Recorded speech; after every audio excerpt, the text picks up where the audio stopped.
नमस्कार विद्यार्थी मित्रांनो, स्वागत आहे तुमचं आजच्या नवीन व्हिडिओमध्ये. तर आज तारीख आहे 3 फेब्रुवारी 2026 ही. तर विद्यार्थी मित्रांनो, आज मी प्रश्न खूप जास्त महत्त्वाचे घेतलेले आहेत, तर सर्वांनी हा व्हिडिओ थोडाही स्किप न करता शेवटपर्यंत पाहायचा आहे.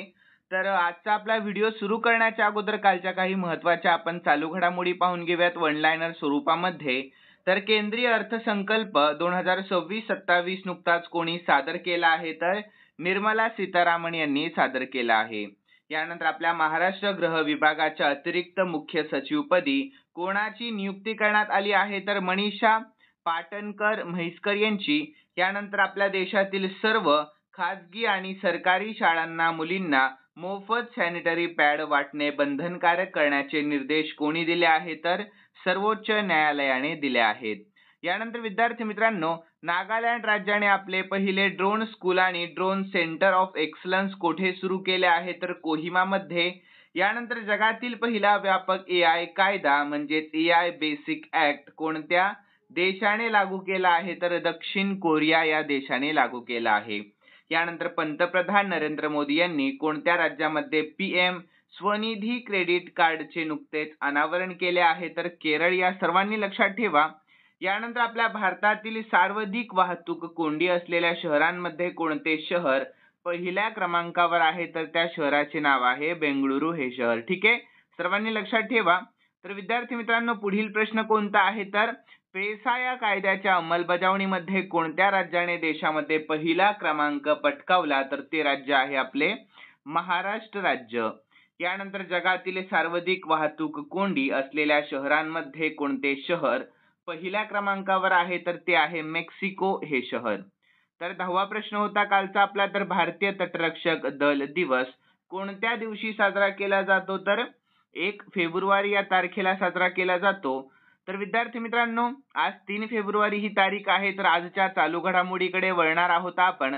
तर आजचा आपला पहिला प्रश्न पाहून घेऊया. तर doctor Babasaheb Ambedkar advocate training सेंटरचे उद्घाटन नुकतेच कुठे करण्यात आले आहे, तर याचे योग्य उत्तर ऑप्शन डी आपल्या महाराष्ट्रामध्ये करण्यात आले आहे. कोठे, तर आपल्या महाराष्ट्रामध्ये. तर यानंतर आपण याविषयी महत्त्वाची माहिती पाहून घेऊया. तर विद्यार्थी मित्रांनो, आपल्या भारतातील पहिल्या Bharat Ratna doctor Babasaheb Ambedkar advocate training and research centre चे उद्घाटन नवी मुंबई येथे तळोजा MIDC येथे करण्यात आले आहे. तर महत्त्वाची माहिती पाहूया. तर उद्घाटनाची तारीख लक्षात ठेवा, 31 जानेवारी 2026 ही आहे.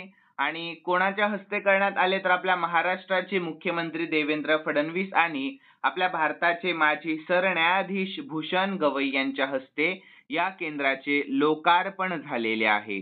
तर विद्यार्थी मित्रांनो, कोणी स्थापन केले, तर महाराष्ट्र आणि गोवा बार कौन्सिलने हे केंद्र उभारले आहे. यानंतर विद्यार्थ्यांनो, याचा उद्देश काय आहे, तर कायद्याचे शिक्षण आणि न्यायालयीन कामकाज यातील दरी कमी करून तरुण वकिलांना प्रशिक्षण देणे आणि या ऐतिहासिक वस्तूंसाठी महाराष्ट्र सरकारने 10 कोटी रुपयांचा निधी मंजूर केलेला असून हे देशातील वकिलांसाठीचे अशा प्रकारचे पहिलेच प्रशिक्षण केंद्र आहे. यानंतर रुद्र सशस्त्र हेलिकॉप्टर उडवणाऱ्या पहिल्या भारतीय महिला लष्करी पायलट कोण ठरल्या आहेत, तर याचे योग्य उत्तर option C captain Hansja Sharma असे त्यांचे नाव आहे. काय, तर कॅप्टन हंसजा शर्मा. तर विद्यार्थी मित्रांनो, भारतीय लष्कराचे रुद्र हे प्रगत सशस्त्र हेलिकॉप्टर उडवणाऱ्या पहिल्या महिला पायलट कॅप्टन हंसजा शर्मा ठरल्या आहेत. तर या ऐतिहासिक कामगिरीबाबतची महत्त्वाची माहिती आपण पाहून घेऊयात. तर त्यांचे मूळ गाव आहे त्या मूळच्या जम्मू येथील आहेत आणि विशेष कामगिरी तर त्यांनी नाशिक येथील combat army aviation training school मध्ये प्रशिक्षणादरम्यान प्रथम क्रमांक पटकावला व सिल्वर चीता ट्रॉफी जिंकणाऱ्या त्या पहिल्या महिला अधिकारी देखील ठरल्या आहेत. यानंतर त्यांचे नेतृत्व तर 15 जानेवारी 2026 रोजी राजस्थानमध्ये पार पडलेल्या आर्मी डे परेड मध्ये त्यांनी 251 आर्मी एव्हिएशन स्क्वॉड्रनचे नेतृत्व केले आणि रुद्र हेलिकॉप्टर तर हे हिंदुस्तान एरोनॉटिक्स लिमिटेड म्हणजेच HAL द्वारे विकसित केलेले स्वदेशी बनावटीचे सशस्त्र हेलिकॉप्टर असून ते अत्याधुनिक क्षेपणास्त्रे आणि रॉकेटनी सज्ज आहे. तर विद्यार्थी मित्रांनो, यापूर्वी कॅप्टन अभिलाषा बराक यांनी भारतीय लष्कराच्या पहिल्या महिला कॉम्बॅट एव्हिएटर होण्याचा मान मिळवला होता? तर विद्यार्थी मित्रांनो, तर कॅप्टन हंसजा शर्मा या रुद्र उडवणाऱ्या पहिल्या महिला देखील ठरल्या आहेत, सर्वांनी लक्षात ठेवा. यानंतर तिसरा प्रश्न खूप जास्त महत्त्वाचा आहे, सर्वांनी या प्रश्नाकडे लक्ष द्या. तर विद्यार्थी मित्रांनो, प्रश्न पाहून घेऊयात. तर फेब्रुवारी 2026 पर्यंत आपल्या भारत देशामध्ये एकूण किती रामसर स्थळे झालेली आहेत? तर याचे योग्य उत्तर आहे ऑप्शन सी, एकूण 98. किती? तर 98. तर विद्यार्थी मित्रांनो, फेब्रुवारी 2026 च्या सुरुवातीला जागतिक पाणथळ दिवस 2 फेब्रुवारी 2026 रोजी उत्तर प्रदेशातील पटना पक्षी अभयारण्य आणि गुजरातमधील छारी धंद या नवीन स्थळांच्या समावेशानंतर भारतामध्ये एकूण 98 रामसर स्थळे झाली आहेत. तर ही संख्या दक्षिण आशियामध्ये सर्वाधिक आहे. तर एकूण रामसर स्थळे फेब्रुवारी 2026 दरम्यान 98 होत आहेत. तर विद्यार्थी मित्रांनो, नवीन जोडलेली स्थळे पाहून घेऊया. तर पटना पक्षी अभयारण्य उत्तर प्रदेश मधील आणि छारी धंद गुजरात मधील, आणि याचे महत्त्व, तर ही स्थळे आंतरराष्ट्रीय महत्त्वाच्या पाणथळ जागा म्हणून ओळखली जातात. यानंतर चौथा प्रश्न, तर फेब्रुवारी 2026 मध्ये महाराष्ट्रामध्ये एकूण किती जिल्हा परिषदांसाठी मतदान होणार आहे? तर याचे योग्य उत्तर ऑप्शन सी, एकूण 12 जिल्हा परिषदांसाठी. किती? तर 12 जिल्हा परिषदांसाठी. तर विद्यार्थी मित्रांनो, याविषयी आपण महत्त्वाची माहिती पाहून घेऊया. तर फेब्रुवारी 2026 मध्ये महाराष्ट्रातील 12 जिल्हा परिषदांसाठी मतदान होणार आहे. तर राज्य निवडणूक आयोगाने जाहीर केलेल्या सुधारित वेळापत्रकानुसार या निवडणुकांशी संबंधित महत्त्वाची माहिती आपण खालीलप्रमाणे पाहून घेऊयात. तर या मतदानाची तारीख आहे 7 फेब्रुवारी 2026 आणि मतमोजणीची तारीख पहा, तर 9 फेब्रुवारी 2026 आहे. आणि विद्यार्थी मित्रांनो, निवडणूक होणारे 12 जिल्हे कोणकोणते आहेत? तर पुणे आहे, सातारा, सांगली, सोलापूर, कोल्हापूर पुणे विभाग, आणि छत्रपती संभाजीनगर, परभणी, धाराशिव, लातूर यामधील छत्रपती संभाजीनगर विभाग, आणि रायगड, रत्नागिरी, सिंधुदुर्ग कोकण विभागामधील. सर्वांनी लक्षात ठेवा. यानंतर विद्यार्थी मित्रांनो, पंचायत समित्या, तर या 12 जिल्हा परिषदा अंतर्गत येणाऱ्या 125 पंचायत समित्यांसाठीही याच वेळी मतदान होईल. यानंतर पाचवा प्रश्न, तर नवीन बुलेट ट्रेन प्रकल्पा अंतर्गत महाराष्ट्रातील कोणत्या 2 मार्गांना मंजुरी देण्यात आली आहे? तर याचे योग्य उत्तर ऑप्शन सी, मुंबई पुणे व पुणे हैदराबाद या. लक्षात ठेवा सर्वांनी, काय? तर मुंबई पुणे आणि पुणे हैदराबाद या. तर विद्यार्थ्यांनो, नवीन बुलेट ट्रेन प्रकल्पा अंतर्गत महाराष्ट्रातील मुंबई पुणे आणि पुणे हैदराबाद या 2 नवीन मार्गांना केंद्रीय अर्थसंकल्प 2026-27 मध्ये अधिकृतरित्या मंजुरी देण्यात आली आहे. तर या प्रकल्पांची प्रमुख वैशिष्ट्ये देखील आपण पाहून घेऊयात. तर मुंबई पुणे बुलेट ट्रेन, तर या मार्गामुळे मुंबई ते पुणे हे अंतर केवळ 48 मिनिटांमध्ये कापता येणार आहे. पुणे हैदराबाद बुलेट ट्रेन या मार्गामुळे दोन्ही शहरांमधील प्रवासाचा वेळ कमी होऊन 1 तास 55 मिनिटे इतका होणार आहे. तर उद्दिष्ट काय आहेत यांची? तर हे मार्ग प्रामुख्याने आपल्या महाराष्ट्रातील महत्त्वाच्या IIT हबला जोडण्यासाठी प्रस्तावित करण्यात आले आहे. तर विद्यार्थी मित्रांनो, या व्यतिरिक्त तर मुंबई अहमदाबाद हा देशातील पहिला बुलेट ट्रेन प्रकल्प आधीच प्रगती पथावर आहे.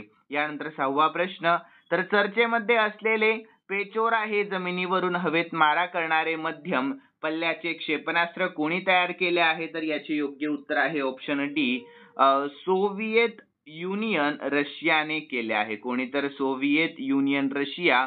तर विद्यार्थी मित्रांनो, पेचोरा S-125 हे क्षेपणास्त्र मूळचे सोव्हिएत युनियन रशियामध्ये तयार केले आहेत. तर हे एक मध्यम पल्ल्याचे जमिनीवरून हवेत मारा करणारे क्षेपणास्त्र आहे. तर विद्यार्थी मित्रांनो, या क्षेपणास्त्राशी संबंधित काही महत्त्वाची बाबी देखील आपण पाहून घेऊयात. तर निर्माता, तर हे अलेक्सी इसेव यांनी डिझाईन केलेले आहे. तर विद्यार्थी मित्रांनो, भारतीय संदर्भामध्ये नुकतेच चर्चेत असल्याचे कारण म्हणजे बेंगळुरू येथील अल्फा डिझाईन टेक्नॉलॉजीज लिमिटेड या खाजगी कंपनीने भारतीय हवाई दलासाठी या क्षेपणास्त्र प्रणालीचे पूर्णपणे डिजिटायझेशन आणि आधुनिकीकरण केलेले आहे. यानंतर विद्यार्थी मित्रांनो, पुढील माहिती पाहूया. तर याचा वापर, तर भारतीय हवाई दलामध्ये हे क्षेपणास्त्र 1970 पासून कार्यरत असून ते प्रामुख्याने कमी ते मध्यम उंचीवर उडणाऱ्या विमानांना रोखण्यासाठी वापरले जाते. यानंतर 7वा प्रश्न, तर हा प्रश्न आपल्या दिनविशेषवर आधारित आहे. तर दरवर्षी जागतिक पाणथळ दिवस कधी साजरा केला जातो? तर याचे योग्य उत्तर ऑप्शन बी 2 फेब्रुवारी रोजी साजरा करण्यात येत असतो. तर विद्यार्थी मित्रांनो, दरवर्षी जागतिक पाणथळ दिवस हा 2 फेब्रुवारी रोजी साजरा केला जात असतो. तर या दिवसाचे महत्त्व काय आहे? तर ऐतिहासिक संदर्भ, 2 फेब्रुवारी 1971 रोजी इराणमधील रामसर शहरामध्ये पाणथळ जागांच्या संवर्धनासाठी आंतरराष्ट्रीय करारावर स्वाक्षरी करण्यात आली होती, ज्याला रामसर करार म्हणूनही ओळखले जाते. तर याचा उद्देश काय आहे? तर पाणथळ प्रदेशांचे पर्यावरणीय महत्त्व आणि त्यांच्या संरक्षणाबाबत जनजागृती करणे हा या दिवसाचा मुख्य उद्देश आहे. आणि 2026 ची थीम काय आहे? तर पाणथळ जागा आणि पारंपरिक ज्ञान, तर सांस्कृतिक वारशाचा उत्सव ही 2026 च्या जागतिक पाणथळ दिवसाची संकल्पना आहे. यानंतर पुढील प्रश्न आहे आपला 8वा. तर केंद्रीय अर्थसंकल्पामध्ये आपल्या महाराष्ट्रातील कोणत्या 3 शहरांना प्रत्येकी 5,000 कोटींचे ग्रोथ हब प्रस्तावित केले आहे? तर याचे योग्य उत्तर आहे ऑप्शन डी, मुंबई, पुणे आणि नागपूर. या लक्षात ठेवा सर्वांनी, कोणत्या तर मुंबई, पुणे व नागपूर. तर यानंतर आपण याविषयी महत्त्वाची माहिती पाहून घेऊया. तर 2026-27 च्या केंद्रीय अर्थसंकल्पामध्ये आपल्या महाराष्ट्रातील खालील 3 शहरांना प्रत्येकी 5,000 कोटी रुपयांचे ग्रोथ हब प्रस्तावित केले आहे. तर विद्यार्थी मित्रांनो, कोणकोणते आहेत ते? तर मुंबई महानगर प्रदेश, पुणे महानगर प्रदेश आणि नागपूर महानगर ग्रोथ हब. ठीक आहे.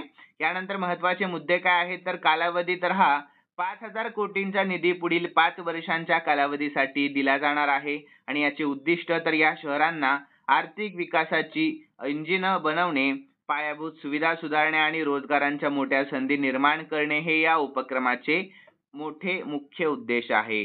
तर नियोजन काय? तर हे ग्रोथ हब नीती आयोगाच्या सहकार्याने विकसित केले जात आहेत आणि इतर प्रकल्प तर या आर्थिक विकासाला गती देण्यासाठी मुंबई, पुणे आणि पुणे हैदराबाद यांसारखे हाय स्पीड रेल्वे कॉरिडॉर ही विकसित केले जाणार आहेत.